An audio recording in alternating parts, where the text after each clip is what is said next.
had a passion for jewelry. Since I was little, I was play in my grandmother's jewelry box and like just be obsessed with her pieces, and like I would want to put it all on and play with it, probably like lots of little girls. But I mean, I was truly obsessed with jewelry and could play in her closet, my mom's jewelry closet forever. But I mean, I was truly obsessed with jewelry and could play in her closet, my mom's jewelry closet forever. But that was not expected. What was expected was that I would go to college and I would have a proper profession. After a 20-year career at a corporation, just for fun and stress relief, I took a metalsmith class, and I met a guy there. Okay, I'm going to ask, what's a metalsmith class? Okay, good question. It's a class where you learn to solder jewelry and use tools to like make proper jewelry, not beaded jewelry. And I met a guy who was teaching the class, who was an artist, and kind of agreed to take me on as an understudy. And I would like drive out to his house a couple days a week and just learn the business of jewelry. Not only learn the skill of metalsmithing, but also of wax carving, and how do you get a mold made, and then how do you put pieces together. So I did that for a while, and then after I left my real job, I put together a small collection, and I introduced it to a store here in Winter Park who picked it up, and they encouraged me to apply to a wholesale show. And a wholesale show is a show that you go to show your jewelry collection. Stores from all around the country come in, and hopefully they like what you're showing, and they pick you up and they put you in your store.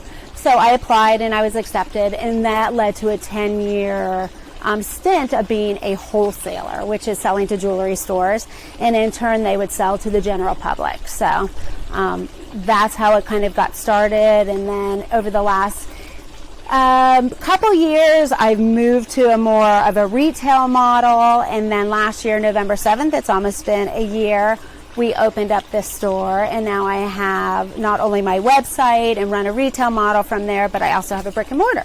So how did you take that big leap of faith from going from wholesale to retail?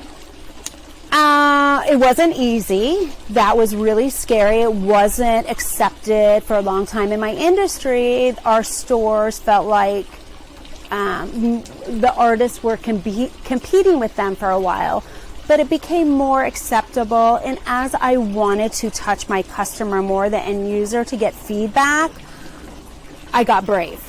And I just said, I'm going to do it. I'm going to put together a website.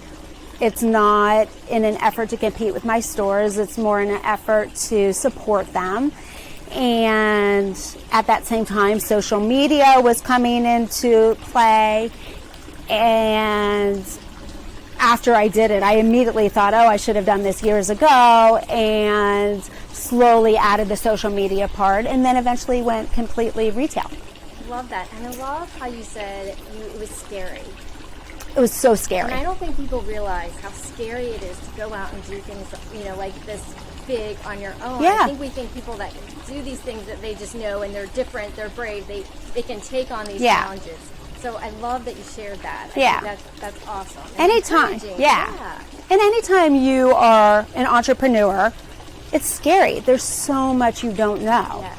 And there's so much I didn't know. I didn't come from a family of jewelers. I didn't have anyone really to ask questions to. So much of it was learned on my own, and throughout the years I've had to recreate my own wheel over and over. And so that's scary. But I loved it. I had a passion for it, and I didn't want to give up. Yeah. So I just kept going, and eventually, you start to feel stronger and stronger.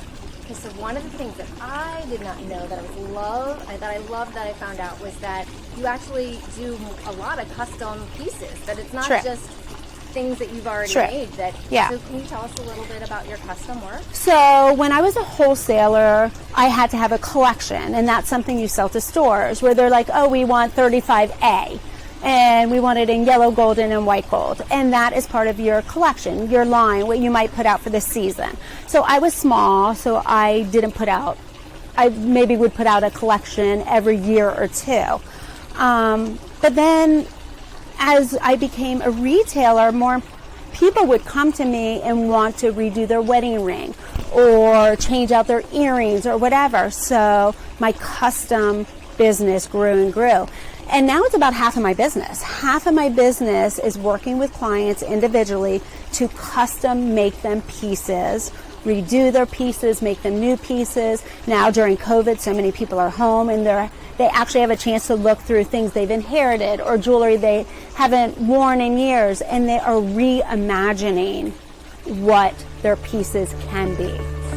And I love that part of my business, but it is a huge part of my business. We've done a very poor job of putting that up on our website and talking about the custom business, and I think it's because we've been so good.